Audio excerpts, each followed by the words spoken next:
Salve, salve, salve, galera! Muita paz, muita saúde para vocês. Eu sou o professor Natanael, como você bem sabe, né? Sou professor de história, de filosofia, de arte, de geografia, de não sei o que mais, de tudo mais. Vamos trabalhar agora com filosofia, tá certo? A gente vai ver um pouquinho da polis grega, da democracia grega, ou seja, um pouco de filosofia política, nos remetendo lá atrás a grande cidade de Atenas, né? O grande nascedouro da política. Somos, como sociedade, herdeiros da tradição judaico-cristã e, em termos políticos, em termos culturais, somos também herdeiros das civilizações clássicas, né? Grécia e Roma. Por isso que o assunto Grécia ele é constantemente debatido na filosofia. Tá legal? Vamos nessa? Vamos trabalhar esse tema, vamos trabalhar esse assunto. Eu espero que você vá acompanhando aí o raciocínio. Se você tiver um papel e caneta na mão, é muito bom você ir fazendo anotações, você ir colocando tópicos, você ir colocando conceitos e você ir colocando também palavras-chave, que ao ler depois, ao visualizar isso posteriormente, isso vai evocar na tua mente essas explicações que nós daremos aqui, essa aula, de novo, né, no teu pensamento, sendo reavivado a partir de visualizações que você faz anotando. Eu, particularmente, gosto muito dessa tática. É a construção de mapas mentais, basicamente, funciona. Se você puder fazer isso aí, quer esteja assistindo em casa, no remoto, quer esteja assistindo na escola, faz bastante diferença, tá certo? Bom, eu vou compartilhar com vocês aqui, vou compartilhar aqui com vocês o slide. Deixa eu colocar aqui a tela.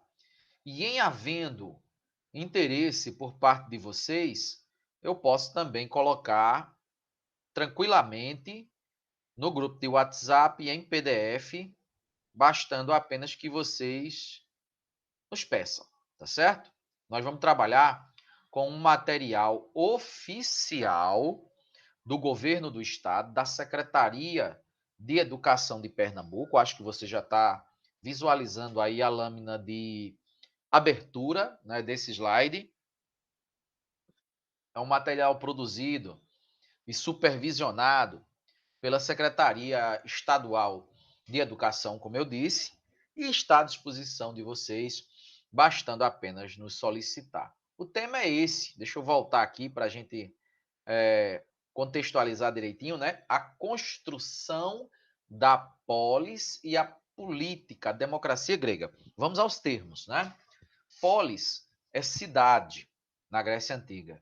E o nome política vem daí. Política remete a polis, o cidadão, aquele que atua, não apenas reside na polis, mas ele atua de modo a engrandecer a polis, a boa governança da polis, ao bom relacionamento com todos os habitantes da polis. Isso é política na sua essência, tá? É o trato com a coisa pública, é a boa administração daquilo que é de todos, é a política com um P maiúsculo, como nós dizemos. Não é politicagem, politicagem é outro negócio, uma coisa realmente nefasta que deveria desaparecer. E a democracia é outra criação da Grécia Antiga, né? Governo do povo. Demos, né? Gente, pessoas, população. Kratia, o cracia, governo. Então, na sua essência, na sua epistemologia, a democracia seria exatamente isso. O governo do povo. Muito embora saibamos que na democracia ateniense era uma democracia direta. Ou seja, nós veremos isso já já. Os próprios cidadãos, mas nem todo mundo era considerado cidadão, né? Os próprios cidadãos deliberavam, decidiam, administravam. Hoje não, hoje a gente tem uma democracia indireta. Qual é a diferença? A diferença é que hoje nós não deliberamos, mas nós escolhemos aqueles que vão deliberar. Nós não elaboramos as leis, mas nós escolhemos os representantes, aqueles que vão elaborar as leis. Nós não governamos diretamente, mas nós elegemos alguém que vai fazer isso por nós. É a democracia representativa, que a gente também chama de democracia indireta. Na Grécia Antiga não era assim. Era democracia direta. Vamos ver mais um pouco sobre isso daqui a pouco. Finalidade da vida política. Porque, assim, muitas pessoas, quando vê a palavra política, ela já diz logo assim: ah, eu não gosto de política. Eu não quero saber de política, eu não entendo, isso dá confusão, é um problema, não me envolvo, não quero, não gosto. Você já pode ter dito isso antes, você já pode ter ouvido alguém falar isso antes, é muito comum. Na verdade, o próprio Aristóteles dizia que se a gente não se envolver com a política, nós, se formos pessoas de bem, se as pessoas de bem não se envolverem com a política, nós vamos. Alguém vai se envolver, né? Alguém, o espaço não vai ficar vazio. Alguém vai preencher aquele espaço ali. E muitas vezes pessoas não tão corretas quanto a gente. Então é exatamente pela omissão dos bons que os maus tomam de conta, muitas vezes. Aristóteles não com essas palavras, mas ele dizia algo parecido com isso, né? Com essa mensagem. Nós não podemos ser alienados, nós não podemos ser pessoas ausentes da política, pessoas que não se envolvem com a política, não é?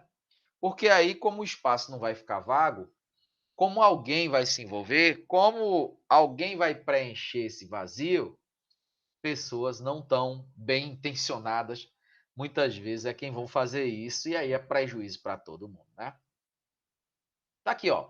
Tem um esqueminha, um organograma. Os gregos, justiça na comunidade, os mitos. Os gregos eram um povo também muito, era uma sociedade muito alicerçada, que tem até sua própria origem na mitologia, tá?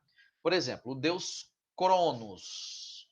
Hoje a gente tem um cronômetro que mede o tempo, né? A gente vê ali quantos segundos, quantos milésimos de segundos ou quantos minutos, faz essa aferição, essa medição através de um cronômetro. Era o deus do tempo.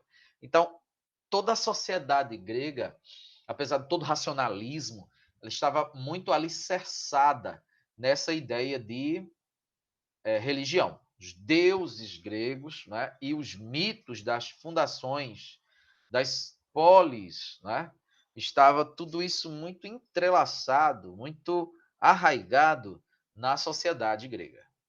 Ok? Temis, olha só, a lei divina. E o deus dos deuses, considerado a maior das deidades gregas, era o Zeus. Eles habitavam o Paternon, o Olimpo, o Monte Olimpo, aliás, né? Que seria uma espécie de morada dos deuses, que a gente chamaria de céu. Cosmos, o ordenamento universal, de que a justiça instituída aos homens. A ideia de justiça refere-se a uma ordem divina e natural, que regula, julga e que pune as ações das coisas e dos seres humanos que não estão corretos, né? Que estão, digamos, infringindo as leis. É óbvio que à medida em que as polis gregas elas vão crescendo e elas vão se instituindo como sociedades mais complexas, né? Como Atenas, por exemplo, ainda hoje a capital das polis gregas da antiguidade mais relevantes, mais importantes. É óbvio que vão surgindo também instituições, não é? Que vão meio que tomando esse papel que eram dos deuses na função de administrar e de instituir a justiça, as normas, os códigos, o julgamento, a punição daqueles que eventualmente desobedeciam. É a lei e a ordem no mundo. Finalidade da vida política. Continuando, ó, o significado aqui da política justo é o que segue a ordem natural e respeita a lei natural. Vou explicar um negócio para vocês. Os gregos, pessoal, hoje a gente poderia chamar um discurso de politicamente incorreto. Se eu disser assim, todos os seres humanos são iguais, tem ninguém melhor do que ninguém. Por ser preto, branco, por ser alto ou baixo, por ser pobre ou rico, por ser feio ou bonito, por ser homem ou mulher, por ser de família A ou de família B, não interessa, todos somos iguais. Hoje o discurso é esse. Hoje o padrão é esse, o pensamento politicamente correto é esse. Mas na Grécia Antiga, estamos falando de 2.500 anos atrás, esse tipo de pensamento ele não existia. Os gregos entendiam que existiam homens, ou seres humanos, vamos colocar assim, aptos e inaptos, bons e maus, capazes e incapazes, aptos e inaptos, inteligentes e não inteligentes, importantes e só menos importantes. Está percebendo? O homem tinha uma função muito mais relevante. O homem tinha um papel muito mais atuante. A mulher mais secundária, submissa, subalterna. Então, hoje seria o que chamamos de politicamente incorreto, mas na Grécia era comum. Na Grécia era normal. Dentro daquela sociedade, daquele mundo, daqueles valores, dentro do que existia em termos de concepção de mundo e de crenças e de concepções, isso era o chamado natural. Tá? A gente precisa entender isso e a gente precisa contextualizar para que a gente não cometa os anacronismos, não é? De meio que julgar acontecimentos de 2.500 anos atrás com as leis do presente, tá certo? A polis existe por natureza ou por convenção entre os homens? Quem criou a polis? É uma coisa natural, divina, que vem de cima para baixo, ou uma coisa que os próprios homens inventaram? Aí os grupos de pensadores gregos, entre eles os sofistas, Protágoras era o mais proeminente desses pensadores, o grande Protágoras. Protágoras dizia: o homem é a medida de todas as coisas. É uma das frases mais conhecidas desse pensador. E eles formavam um grupo chamado de sofistas, tá certo? Da época de Sócrates, ali por volta do século V antes de Cristo. Claro que a gente vê sobre o pensamento sofista de uma forma mais completa em uma outra aula lá do primeiro ano, do pensamento da Grécia Antiga, da Grécia Clássica. Não é o nosso objetivo aqui, estou fazendo só essa rápida alusão para você entender. Vamos lá. A polis nasce por convenções. Isso para os sofistas, né? O que ele quis dizer com isso? Ele quis dizer que não era uma coisa divina, não, criada pelos deuses, não. Foram os homens que decidiram isso. É por isso que os sofistas diziam que não existia verdade absoluta, imutável, única. Eles falavam que existiam verdades. Tudo poderia ser verdade, tudo poderia ser mentira, porque foram os homens que inventaram. Foram os homens que criaram isso. Se você dissesse assim, por exemplo, bom, meu nome é Natanael. E isso é uma verdade. Como é que a verdade não existe? Eu sou Natanael. Meu nome é Natanael. E isso é uma verdade, isso não é mentira. Isso não é uma meia verdade, isso é concreto. Como que a verdade não existe? Aí o sofista ia rebater, você ia contra-argumentar, ia dizer assim: tá, você é Natanael, né? O seu nome é Natanael, mas quem inventou esse nome? Quem colocou esse nome em você? Quem te disse que você era Natanael? Foram os deuses? Ou foram os homens? Ou foi seu pai e sua mãe? Ou foi uma convenção? Se estabeleceu ali a partir do seu nascimento, ou até mesmo um pouco antes do seu nascimento, se estabeleceu ali te chamar de Natanael daquele dia em diante, daquele momento em diante. Quem decidiu isso? Quem pôs em prática isso? Quem criou e quem estabeleceu isso? Os deuses ou os homens? Correto? E aí eles partiam do pressuposto que se foram os homens, se foi o homem, é falível, é incompleto, é perecível, é falho, é mutável, portanto não é uma coisa absoluta, infindável, insubstituível, eterna, longe disso. Está percebendo os argumentos dos sofistas? Claro, não é o nosso objetivo aqui, mas só estou querendo que você entenda que os sofistas compreendiam que a polis grega e toda a vida política, as leis, as regras sociais dentro de uma cidade, de uma comunidade, de um estado, de um país. Para os sofistas, isso era criação humana. Foram os homens que criaram, que inventaram, que estabeleceram. E não uma coisa divina, porque haviam sociedades que diziam que isso vinha dos deuses. No Egito, por exemplo, o governante, o faraó, ele era um deus, ele é considerado um deus encarnado, um deus vivo. Logo, o que ele assim determinava era considerado uma ordem da qual não se podia duvidar, questionar ou desobedecer, porque era Deus determinando. Note o peso que isso tem para comparando com o peso de você disser, não, foram os homens que criaram, que inventaram, que estabeleceram. É outra medida, é outra análise. Percebe?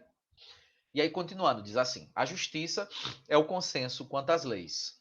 A finalidade da política é criar e preservar esse consenso. Aí, continuando, diz: finalidade da vida política, do habitante da polis, daquele que é considerado cidadão. Na Grécia, pessoal, nem todo mundo era cidadão, você tinha que preencher certos requisitos. Ser homem, no caso de Atenas, ser ateniense nato, filho de pai e mãe ateniense, ser alfabetizado, ser maior de 18 anos. Se não preenchesse esses 4 requisitos, você não era considerado cidadão. Para Platão, o que é que Platão dizia? O discípulo de Sócrates, né? Ele falava: os seres humanos e a polis têm a mesma estrutura. Alma, consciente ou desejante, alma irracível, colérica, alma racional, intelectual. O que ele está querendo dizer com isso? O que significam esses termos? Veja, concupiscente significa dizer falho, digamos assim, falível, não é? Não é uma coisa perfeita. Irracível ou colérica significa dizer que sente ódio, que sente raiva, que se enfurece, que se embravece, que se insurge muitas vezes contra, por exemplo, contra quem pratica o mal, contra quem age fora das leis, contra quem comete crimes, né? Alma racional intelectual, pensativo, crítico, analítico, pensamento racional. E aí a classe econômica dos proprietários de terra, artesãos e comerciantes, que era a elite, os chamados bem-nascidos, né? Aqueles que vinham de famílias consideradas poderosas e mais tradicionais, bem como a classe militar também, que tinha poder, obviamente ocupando os cargos públicos mais relevantes. Os magistrados, os sábios, os entendidos, os juízes, o poder judiciário, né?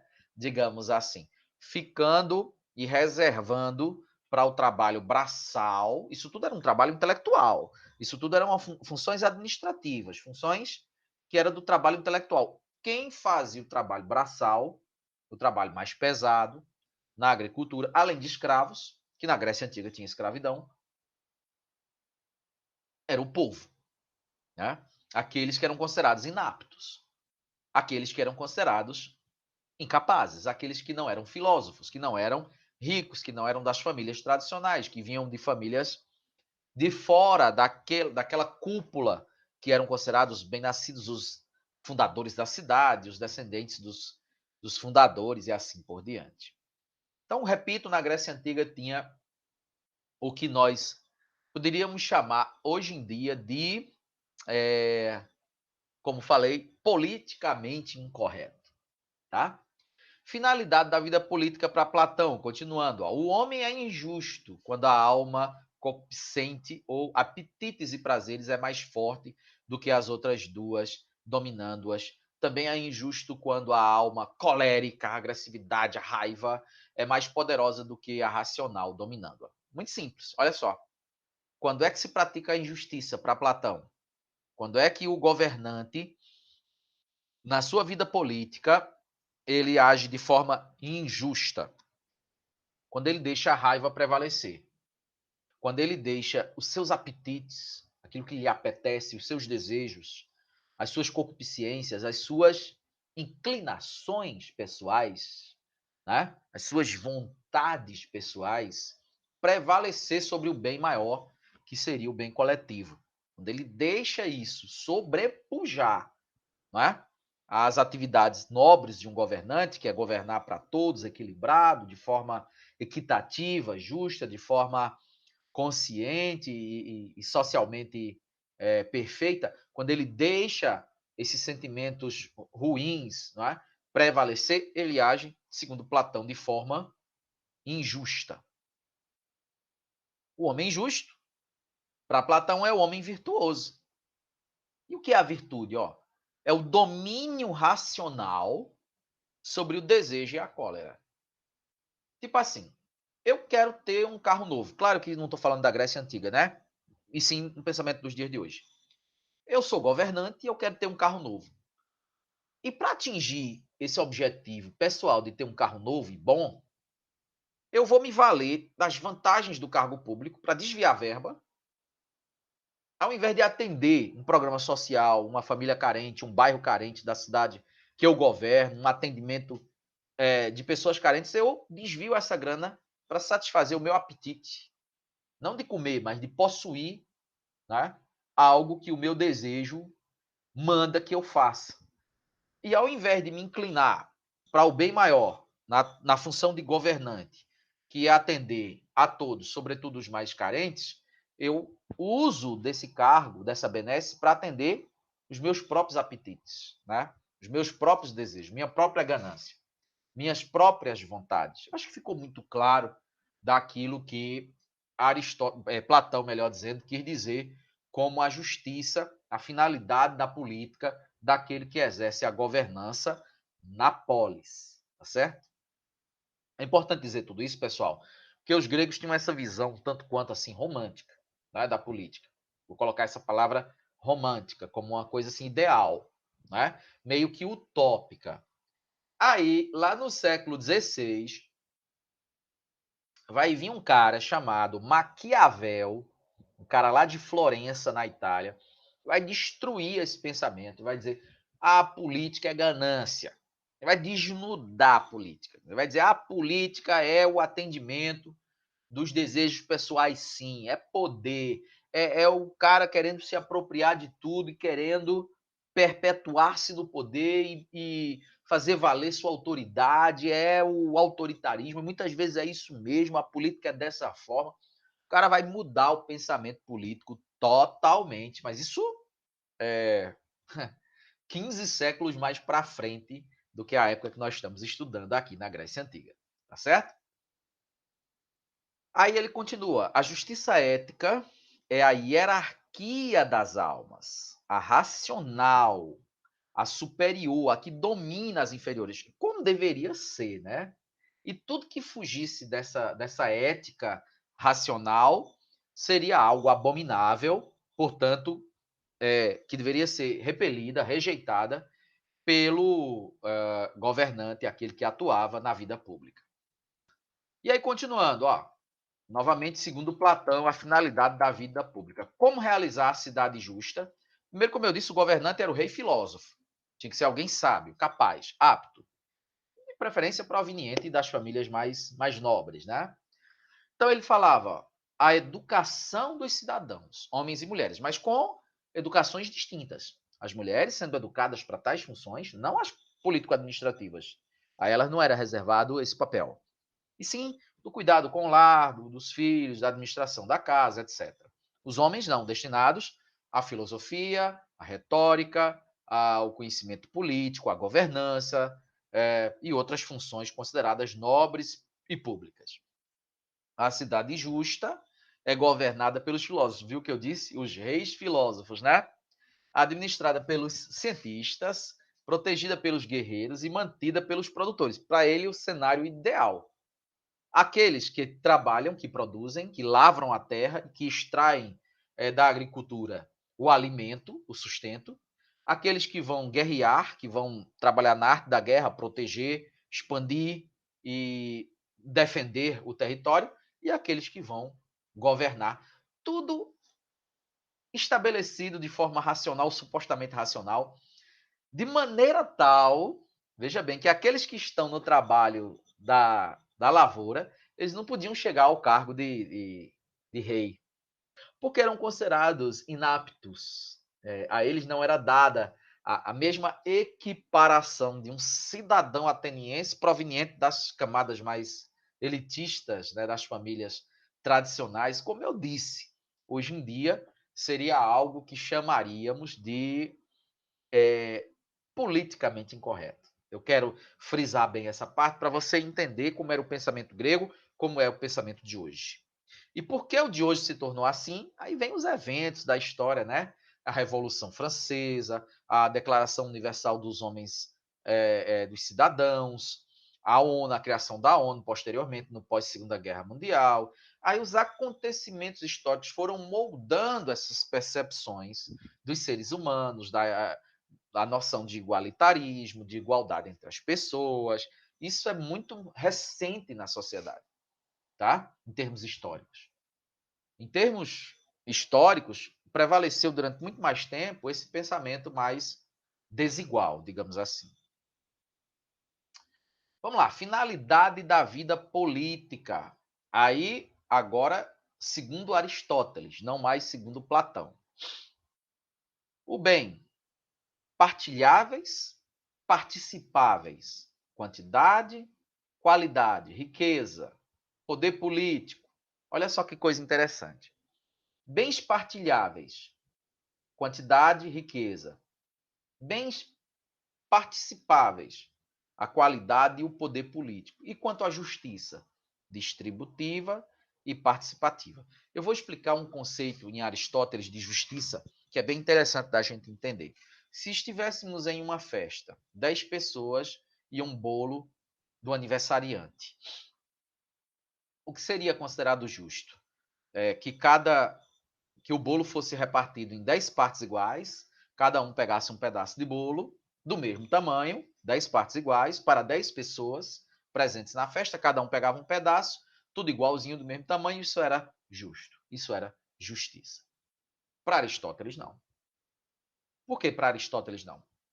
Porque você teria que tratar diferentes, tratar diferente aqueles que são diferentes. Não é tratar igual os diferentes. É tratar diferente aqueles que são diferentes.